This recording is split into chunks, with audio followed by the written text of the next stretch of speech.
We live in the era of the grand blueprint. We are obsessed with complexity, with scale, with the headline achievement that explodes across the screen and defines a career in a single dazzling moment. But true mastery, the kind that endures, is never built on a spectacle. It is forged in the invisible. Alistair was a master watchmaker, and yet he was enslaved by the visible. The Great Wall chronometer was Alistair's magnum opus, a machine designed for speed and sheer scale, a monument to his own impatience. He ignored the pinions, the jewels, the small, humble parts. He believed only the grand, complex movements mattered. In its unveiling, the chronometer did not keep time. It consumed itself. Gears ground against gears, friction became fire, and the monument to speed collapsed into a chaotic heap of bronze and shattered expectations. The workshop became a tomb. Alistair sat for weeks, paralyzed, surrounded by the silent dust of time and the metal wreckage of his ambition. Why did the largest effort produce the greatest chaos? He found the worn journal of Elias, the old master. Elias only spoke of the silent alignment and showed diagrams not of grand plans, but of simple, perfect connections. Alistair stopped looking at the clock face, the result. He started looking into the dark interior, the process. He focused on the smallest gear, the one nobody sees, the one that holds the line. This was the doctrine of the eighth turn. Every day, Alistair dedicated his entire focus to grinding one surface of one tiny pinion, requiring 8 precise turns of the file. It was invisible, tedious, and offered no immediate reward. After months of silent, unacknowledged work, Alistair assembled a new mechanism. It was simple, robust, made entirely of perfectly mitered, invisible gears. When he released the spring, there was no dramatic whirl, just a silent, perfect hum. He finally understood. Greatness is not achieved through a sudden eruption of effort, but through the seamless, perfect resonance of thousands of small, disciplined actions. The truest measure of the hours is not the speed at which the clock runs, but the silent, unyielding consistency of its smallest parts. He possessed the genius for design. He could sketch a mechanism of staggering complexity, 100 gears interlocking, a dozen complications ticking simultaneously. His workshop was littered not with simple clocks, but with blueprints for chronometers of ambition, machines designed not just to measure time, but to conquer it. He measured success by the applause, by the thickness of the brass, by the sheer speed of the central escapement. Alistair watched his peers. They built steady, reliable pieces, slow, patient work. Alistair called it mediocrity. "Why waste years on perfection?" he often scoffed, his voice echoing against the vaulted ceiling, "when innovation demands acceleration." He saw the large, prominent gears, the minute wheel, the hour wheel, the ones visible behind the glass. These were his focus, the large habits, the massive efforts. The 3-day sprints that left him exhausted, yet proud of the initial explosive progress. He would polish the brass of these visible components until they gleamed like gold under the gaslight. They were beautiful, impressive. But beneath the surface, hidden from the admiring eyes of his patrons, lay the pinion, the minuscule gear that fits into the main wheel, the escapement lever, the tiny, silent, ruby jewel bearings. Alistair rushed these parts. They were too small, too tedious. They lacked drama. He believed that if the main structure was brilliant, the small parts would simply fall into line.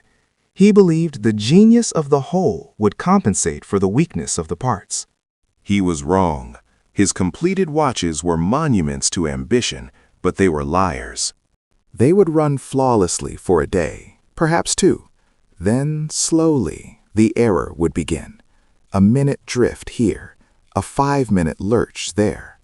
His speed required him to skip the microscopic calibration. His obsession with the grand design forced him to neglect the essential geometry of the small. Alistair would angrily disassemble the failing movements. He would blame the materials, the environment, even the fickle nature of time itself. He never blamed the microscopic fracture in the third wheel's pinion, the fracture he caused by rushing the cutting process. The flaw that nobody else could see. The small, silent betrayal that amplified itself over 86,400 seconds a day. He was the architect of rush, and the rush was building him towards a catastrophic collapse. The pinnacle of Alistair's early career was the perpetual ascent. It was a machine of sheer, unadulterated ego. It housed 3 separate time zones, a lunar calendar, a perpetual date function, and a mechanism designed to be rewound by the slightest barometric pressure change. He built it in 6 months, a time frame that should have demanded 6 years. The watch was magnificent to behold. The mainspring barrel was the size of a fist. The complication wheels were vast and intricate, shining under the exhibition dome. Alistair spoke of it as his declaration against the stagnant traditions of patience. "This," he announced to the assembled crowd of critics and collectors, his voice taut with pride, "is the future of measured effort." Efficiency over exhaustion, speed over senescence. He focused solely on the visibility of the effort. He marketed the huge visible components. The 100-hour work weeks he put in, the extreme sacrifices he made, the grand, unsustainable efforts. The day of the presentation, the chronometer was wound fully. The crowd leaned in, mesmerized by the sheer complexity. For the first 30 minutes, it was perfect, a symphony of polished brass and steel. The minute hand swept smoothly, the second hand a blur of perfect motion. Alistair felt the validation he craved, the rush of external affirmation. But inside that dazzling display, the neglected gears were heating up, the invisible gears. The tiny, unpolished axle of the fourth wheel, the component responsible for transferring power to the second hand, began to seize. The uncorrected depth of mesh between the escape wheel and the pallet fork was creating microscopic friction that Alistair had dismissed as insignificant. At precisely 42 minutes, the beautiful symphony began to stutter. First, a hitch, a nearly imperceptible snag in the second hand's motion. Alistair's breath caught in his throat. Then the sound. It wasn't a snap or a clang. It was a high-pitched, desperate grinding, the sound of metal fighting against alignment. The pressure built instantaneously. The mainspring, powerful and tightly wound, could not transfer its force correctly through the misaligned pinions. The mechanism didn't stop. It violently rejected itself. There was a sickening, collective shudder, and then a spray of microscopic components. A vital ruby bearing shattered, its dust visible in the air. The vast, brilliant minute wheel, the very component Alistair had poured his ego into, skewed dramatically, jamming the entire movement. Silence descended upon the crowd, a heavy, judgmental silence. The perpetual ascent was a spectacular wreck, a monument to hubris that lasted less than an hour. It wasn't just a failure of engineering. It was a physical manifestation of Alistair's approach to life. Brilliant bursts of unsustainable effort, leading to ultimate self-destruction. Alistair stared at the ruin. He saw his ambition, his speed, his neglect of the small, silent disciplines lying shattered on the display table. The subsequent weeks were a study in retreat.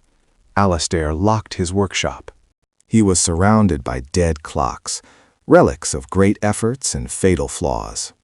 He had dedicated his life to measuring time, yet he had wasted it chasing the illusion of fast success. The failure was not just financial or professional, it was existential. If the grandest effort leads to the greatest ruin, where is the path forward? He attempted to rebuild, but the momentum was gone.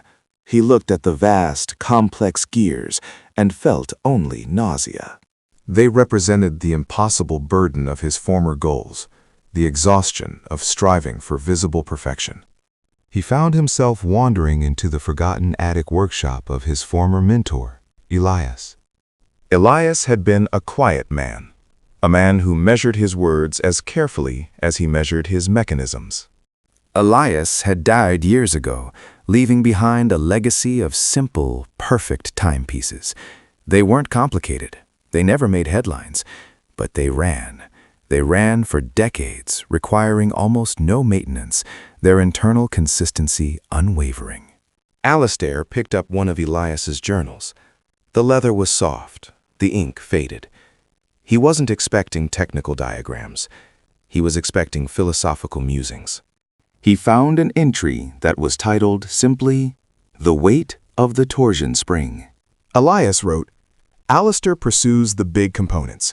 He seeks the glory of the minute hand. But the true nature of time is held not in the sweep of the grand wheel, but in the tension of the most minor spring. The small decision, the minor effort, repeated perfectly, holds more weight than the grand gesture made once. Alistair realized something profound. Elias hadn't measured his work by the finished product. He measured it by the quality of the process. Elias's perfection was hidden. It was built into the polish of the hidden pinion, the precise heat treatment of the hairspring, the absolute verticality of the smallest screw. These were the silent disciplines, the habits done when no one is watching, the internal alignment that precedes any external display. Alistair had been obsessed with the outcome. Elias had been obsessed with the input. You cannot force greatness, Elias's elegant script seemed to whisper from the page. You can only refine the components until greatness is the inevitable byproduct. Alistair looked at his own workshop, the chaos, the scattered parts, the failed complex mechanisms. He saw the metaphor clearly. His life was a highly complicated, spectacularly fast, fundamentally broken clock. The grand plans were useless if the foundation, the smallest, daily, unnoticed gears, was compromised. Alistair made a commitment. He would stop looking at the face of the clock. He would ignore the external measurement of success, the minutes, the hours, the public reviews. He placed his grand, failed designs into storage. He cleared his workbench until it held only the most elemental components: steel, brass, and the smallest tools. He took an old, simple movement, a standard mechanism that required only 25 perfectly interacting gears. He began his investigation into the invisible. He used his loupe, a powerful magnifying glass, to inspect a component called the escape wheel. It is the mechanism that essentially regulates time, allowing the energy to escape the mainspring one tiny click at a time. It is small, delicate, and must be geometrically perfect. Alistair recalled rushing the cutting of this gear hundreds of times. Just close enough, he used to think. Under the loupe, he saw the truth of his neglect. The tips of the teeth were uneven. Microscopic burrs remained where he had failed to polish them completely. Every single burr, every millimeter of inconsistency created resistance. A tiny resistance that, when multiplied by 17,000 movements per hour, resulted in catastrophic error. This was the small habit he had ignored: thoroughness. He turned to the ruby bearings. These are synthetic jewels used to reduce friction on the axles. They are meant to be perfectly smooth, holding the axles absolutely still. Alistair had installed them quickly, often failing to ensure they were seated with absolute precision. Under the magnification, he saw minute gaps. The axles were wobbling, a movement so small it was invisible to the naked eye. This was the small habit he had ignored: consistency of environment, ensuring his tools, his workspace, his mind were stable before starting. He understood now. The grand gear, the big effort, could only move correctly if the 25 small gears beneath it were in perfect resonance. The goal was not to move the large hand faster. The goal was to ensure the smallest component could move without resistance. He started to see the metaphor everywhere. That is the perfectly polished pinion. The 1 minute of focused breathwork. That is the meticulously seated ruby bearing. The 5-minute cleanup of the workspace. That is the perfectly adjusted depth of mesh. These were not exciting. They offered no immediate dopamine hit. They were done in silence. They were the disciplines that built the internal structure, independent of external validation. Alistair realized that his attempts to build a life of spectacular achievements were always failing because he was trying to put a polished, perfect minute hand on a corroded, wobbly escapement. The flaw was not in the design. The flaw was in the discipline. Part 5. The Doctrine of the Eighth Turn. The process Alistair now adopted was brutal in its simplicity. It was the doctrine of the eighth turn. When cutting a gear, a machine might cut it perfectly on the first pass, but the master knows that the raw edge, however small, needs further refinement. The eighth turn was the work done after the acceptable result was achieved. It was the final, meticulous, unnecessary to anyone but the craftsman, polishing turn. Alistair spent 3 weeks on a single tiny third-wheel pinion. He wasn't making it work better. He was making it unfailingly consistent. He polished it under the loupe, using diamond paste so fine it felt like dust. He was fighting his own impatience every second. His mind screamed for action. This is trivial. The world is not watching. You should be designing the next grand piece. He fought the urge to rush. He forced himself to slow down, to feel the metal, to understand its grain and resistance. The temptation of the spectacular was always there, the desire to abandon the tiny, boring pinion for the massive, exciting complication. But he remembered the sound of the grinding brass, the sound of his ambition destroying itself. He established the small, unbreakable habit. Every morning, before addressing any larger project, he devoted 90 minutes to the smallest, most ignored component. He did not measure success by how many gears he finished, but by the purity of the effort put into the single one he was working on. This work was invisible to the world. It was a secret contract between Alistair and the material itself, a discipline of quiet self-mastery. He was learning the true rhythm of consistency. It is not a dramatic sprint. It is the steady, unchangeable tick of a perfect escapement, predictable, silent, and relentlessly accurate. He was mastering the tiny disciplines, the patience to wait for the perfect moment, the humility to accept that perfection takes time, the focus to ignore distractions, not just externally, but the distractions of his own grandiose ego. Slowly, imperceptibly, the internal landscape shifted. The anxiety that came from chasing external speed began to recede, replaced by the profound, quiet satisfaction of internal quality. He wasn't building a watch anymore. He was building his character, one perfectly polished, invisible gear at a time. Part 6. Alignment and Resonance. Months passed. The workshop remained quiet. There were no grand designs on the walls, only shelves of small, perfectly crafted components, pinions that gleamed with an internal, deep polish, ruby bearings seated with absolute, unwavering alignment. Alistair decided it was time to reassemble, not his great failed chronometer, but a basic, simple time-only movement, a test of the fundamentals. He carefully placed his perfected invisible gears into the empty casing. He worked slowly, following Elias's mantra. Haste insults the time it tries to measure. Every screw was tightened precisely. Every spring was tensioned correctly.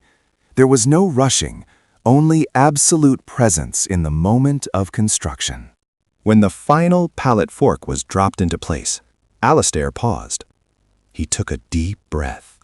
He wound the mainspring. He listened. The movement did not explode. It did not grind. Instead, there was a sound that Alistair had never truly heard before, even in his greatest, most complex creations. It was the sound of resonance. The metallic tick was not a frantic rush, but a deep, confident talk. It was perfectly consistent. It was the sound of zero resistance, the sound of power flowing seamlessly from the large spring through the chain of small, perfected components. The watch achieved what chronometers strive for: chronometric perfection. Not just being accurate, but being unwaveringly consistent over time and under pressure. Alistair watched the second-hand sweep. It wasn't faster than any other watch, but it moved with an authority, a gravity that his previous creations lacked. He understood the profound equation of consistency. Flawless small gear plus flawless small gear equals unstoppable momentum. His previous strategy was massive gear plus flawed small gear equals self-destruction. The complexity of the visible part, the large goal, the career peak, was irrelevant if the invisible components, the daily habits, the quiet disciplines, could not sustain the pressure. The work was slow, but the final result was immediate. Because when everything is perfectly aligned, the large result is not an effort. It is simply the natural consequence of the microscopic truth. He didn't need to force the result. He had made the result inevitable by perfecting the input. Alistair emerged from his silence. He built a new watch. It was not complicated. It did not have 3 time zones or a perpetual calendar. It was a simple, beautiful, 3-hand watch.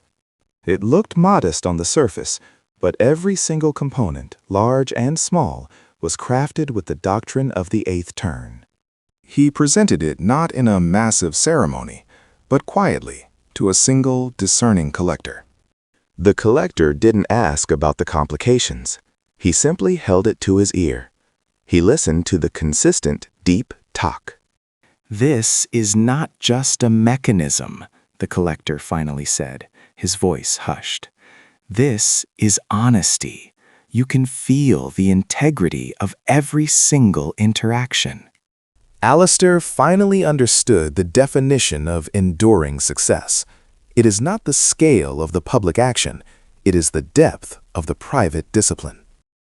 Many people chase the magnificent hour wheel. They want the grand career, the overnight transformation, the massive, visible leap in performance. They pour all their energy into polishing the outward appearance, neglecting the 25 pinions that nobody ever sees. They try to build a life of maximum velocity on a foundation of minimum precision. And inevitably, under pressure, the friction builds, the grinding starts, the brilliant, complex design self-destructs because the small components, the tiny daily habits, were rushed, neglected, or deemed unimportant. If you want your life to run with chronometric perfection, you must stop being obsessed with the clock face. Stop measuring the output. Turn your gaze inward. Focus on the invisible gears. What are the small, tedious, daily disciplines you are rushing? Are you consistent in the quality of your rest? That is a perfectly seated ruby bearing. Are you meticulous in the integrity of your word?